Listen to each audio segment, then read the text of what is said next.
ছোটবেলায় যখন মাছের ডিম রান্না হতো, মাঝে মাঝে দাদুভাই মজা করে আমায় বলতো, কি দিদি ভাই, আজ কতগুলো মাছের মাথা খেয়েছো? ছোট ছিলাম, বুঝতাম না, তাই বলতাম, কোথায়, আজকে তো মাছই খাইনি, তাহলে মাছের মাথা এলো কোথা থেকে? কিন্তু আজ বুঝি এই ডিমের মধ্যে সত্যি তো কতগুলো মাছ লুকিয়ে আছে।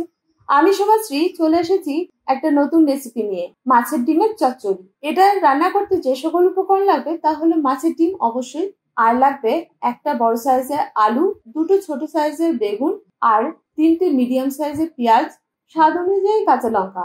এছাড়া তো কিছু গুঁড়ো মশলা লাগবে, সেটা রান্না করতে করতেই বলে দেবো।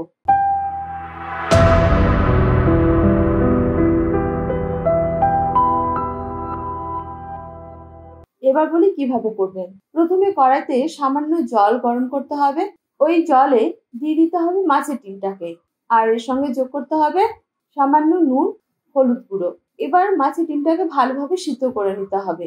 অনেকেই আছেন মাছের ডিমের আষ্টে গন্ধ হওয়ার জন্য মাছের ডিমটাকে খেতে চান না, কিন্তু এই পদ্ধতি অবলম্বন করলে মাছের ডিম অনায়াসেই খেতে পারবেন। মাছের ডিম সিদ্ধ হয়ে গেলে এটাকে জল ঝরিয়ে নিতে হবে। এবার কড়াইতে পরিমাণ মতো সর্ষের তেল গরম করতে হবে। তেল গরম হয়ে গেলে দিয়ে দিতে হবে হাফ চা চামচ কালো জিরে আর দুটো শুকনো লঙ্কা। ফোড়ন থেকে যখন সুন্দর গন্ধ বের হবে তখন দিতে হবে পেঁয়াজ কুচি। পেঁয়াজটাকে লাল লাল করে ভেজে নিতে হবে, তবে বেরেস্তার মতো ভাজার প্রয়োজন নেই। পেঁয়াজটাকে তাড়াতাড়ি ভাজার জন্য আমি পরিমাণ মতো নুন এখানে অ্যাড করে দিয়েছি, যেটা রান্নায় লাগবে। তবে রান্নায় নুনটা বুঝে দেবেন, কারণ মাছের ডিম সিদ্ধ করার সময় সামান্য নুন দেওয়া হয়েছিল। পেঁয়াজ ভাজা হয়ে গেলে যোগ করতে হবে কুচনো আলু। আলুটা দেওয়ার পরে এটাকে নাড়াচাড়া করে ঢাকা দিয়ে আলুটাকে রান্না হতে দিতে হবে। মাঝে মাঝে ঢাকা খুলে আলুটাকে উল্টে পাল্টে নিতে হবে। আলু যখন বেশ ভাজা ভাজা হয়ে যাবে তখন যোগ করতে হবে গুঁড়ো মশলা। এ সময় দিতে হবে হাফ চা চামচ হলুদ গুঁড়ো, 1 চা চামচ জিরে গুঁড়ো, 1 চা চামচ ধনে গুঁড়ো, হাফ চা চামচ কাশ্মীরি লঙ্কার গুঁড়ো, আর দিতে হবে জল। তবে জলটা হালকা উষ্ণ গরম জল দিতে হবে। এবার সমস্ত উপকরণ ভালোভাবে কষাতে হবে। প্রয়োজনে ঢাকা দিয়ে দিতে হবে। আলু আর মশলা যখন ভালোভাবে কষানো হয়ে যাবে তখন যোগ করতে হবে বেগুনের টুকরোগুলোকে। বেগুনটা দেওয়ার পরে দিতে হবে কাঁচা লঙ্কা কুচি। কাঁচা লঙ্কা না খেতে চাইলে আপনারা স্কিপ করতে পারেন। বেগুনটাকেও আলুর সাথে ভালোভাবে মিশিয়ে ঢাকা দিয়ে রান্না হতে দিতে হবে। মাঝে ঢাকা খোলার পর আমার মনে হয়েছে তেলটা একটু কম হয়েছে, তাই আমি সামান্য তেল যোগ করেছি।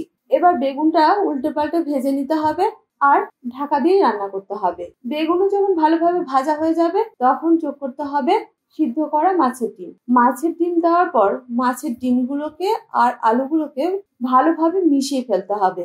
মাঝে মাঝে আলুগুলোকে একটুখানি ম্যাশ করে দিতে হবে। মাছের ডিমের যদি দানা থাকে, মানে জমাট বাঁধানো মাছের ডিম থাকে, সেটাকেও ভেঙে দিতে হবে। তবে এই রান্নাটাই মাঝে মাঝেই আমি হালকা উষ্ণ গরম জলই দিয়েছি। আপনারা আপনাদের প্রয়োজন মতো জল ব্যবহার করবেন। হালকা উষ্ণ গরম জল দিলে রান্নার টেস্টটা ভালো হয়। আর যদি জল দিতে না চান সেক্ষেত্রে হয়তো পোড়া লাগা যাওয়ার সম্ভাবনা থাকে, তাহলে মশলা কষানোর সময় প্রথমে একটু বেশি জল দিয়ে দেবেন।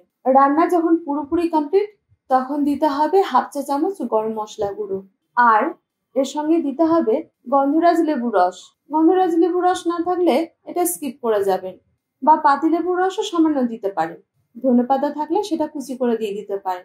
এবার এগুলোকে মিশিয়ে নিলেই তৈরি হয়ে যাবে মাছের ডিমের চচ্চড়ি। এটা গরম গরম ভাত কিংবা রুটি দুটোতেই অসাধারণ লাগে। তাহলে আর কি, তৈরি করে ফেলুন আপনারাও।